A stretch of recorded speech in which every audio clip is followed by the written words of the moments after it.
আপনি কি পৃথিবীর শেষ সীমানায় যেতে চান? তাহলে ভুল করেও কেউ যদি 10 লক্ষ টাকা দেয় তবুও এখানে আসবেন না, নয়তো আপনার মৃত্যু সত্যি কেউ আটকাতে পারবে না।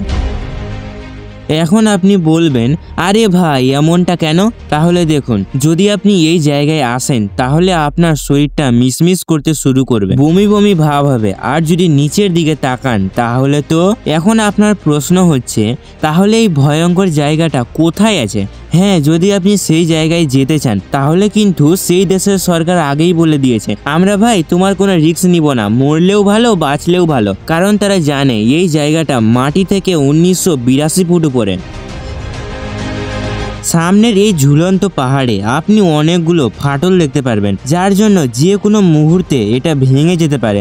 কিন্তু জানেন মজার ব্যাপার, এই জায়গাতে বাতাস বোতলে ভরে ভরে বিক্রি করা হয়। হে উপরওয়ালা, একই দিন চলে আসলো, এখন তো বাতাসকেও কিনতে হচ্ছে। তবে আপনি কি বলতে পারবেন এখানে বাতাস কেন বিক্রি করা হয়? টাকার জন্য নাকি অক্সিজেন কম সেই জন্য? আসলে মানুষজন বলে থাকে পৃথিবীর শেষ প্রান্তের বাতাস সবচেয়ে খাঁটি। এই বাতাস শরীরের জন্য অনেক উপকারী। এই জন্যই সেখানকার 8 লিটার শুদ্ধ বাতাসের দাম প্রায় 1527 টাকা। দেশের যত সব জ্ঞানী মানুষরা বলে, যদি আপনি পৃথিবীর শেষ রাস্তায় যাওয়ার জন্য প্রস্থান করেন তাহলে আপনি ঠিক এখানেই এসে পৌঁছাবেন, যেখানে সামনে খাই, পিছনে সাপ আর মাঝে তবুও প্রতি বছর কয়েক লক্ষ মানুষ পৃথিবীর শেষ প্রান্ত দেখার জন্য এখানে ঘুরতে আসেন। কিছুটা ভুল হয়ে গেল, আসলে তারা মরতে আসেন। 2017 সালে মিশন ইম্পসিবল 6 সিনেমার শুটিং চলছিল, যার জন্য এই জায়গাটা 1 সপ্তাহ ধরে পর্যটকদের জন্য বন্ধ রাখা হয়েছিল। হলিউড অভিনেতা টম ক্রুজকে এখানে ডেঞ্জারাস অ্যাকশন করতে দেখা যায়। কিন্তু আপনি ভাবছেন, তাহলে এই জায়গাটা তৈরি হলো কিভাবে?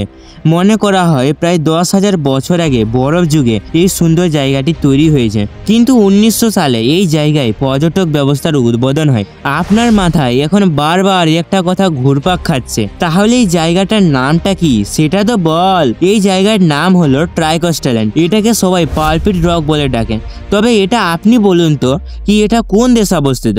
হ্যাঁ, এটা সাধারণত ওই দেশে অবস্থিত যেখানে মাত্র 40 মিনিটের জন্য সূর্য অস্ত যায়, যেখানে প্রতিদিন রাত দিন হয় না, বরং 6 মাস পর পর হয়। ঠিকই ধরেছেন, আমি নরওয়ের কথাই বলছি। সেখানে পৌঁছানো খুবই কষ্টকর। সেখানে যেতে গেলে নরওয়ের রোগাল্যান্ড প্রদেশের ইস্টার্ন পৌরসভা থেকে প্রায় 8 কিলোমিটার লম্বা রাস্তা পাড়ি দিয়ে আরও 4 কিলোমিটার রাস্তা হেঁটেই যেতে হবে। কিন্তু এটা যতটা ভাবছেন না, সেটা কিন্তু ততটা সহজ না। রাস্তাটা পাহাড়ি পাথরে পরিপূর্ণ, সেখান দিয়ে নয়তো কখনো কখনো জলাশয়ের মাছ দিয়ে চলতে হয়। এই জন্যই কেউ এই রাস্তা দিয়ে যেতে চায় না। তবে কিছু পর্যটকরা নানা রকম আজগুবি কাজকর্মের দ্বারা এখানকার সৌন্দর্য আরও বাড়িয়ে দিতে আসে। ও মাই গড, তাদের কি জীবনে ভয় নেই?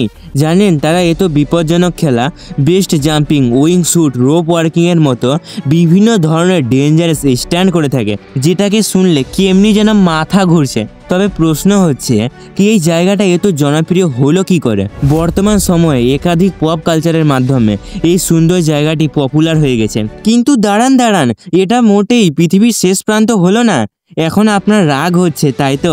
আমাকে থাপড়াতে ইচ্ছা করছে, ঠিক তো? তাহলে শুনুন, আমাদের বুদ্ধিমান বিজ্ঞানীরা বলছে পৃথিবী যেহেতু গোলাকার, তাই পৃথিবীর শেষ পয়েন্ট বললে কিছু জন্মই নেয়নি। আমরা যেটাকে শেষ পয়েন্ট ভাবি সেটা শুধুমাত্র ওই জায়গারই শেষ পয়েন্ট। এমন আরও অনেক শেষ পয়েন্ট পৃথিবীতে হতে পারে। কিন্তু বন্ধুরা জানেন, তবুও অনেক মানুষ জীবনের ঝুঁকি নিয়ে পৃথিবীর শেষ প্রান্ত মনে করে নরওয়ের পালপিট রক দেখতে যায়। কিন্তু থামুন বন্ধুরা, প্লিজ ভিডিওতে একটা লাইক অবশ্যই করবেন আর সাবস্ক্রাইব করতে ভুলবেন না।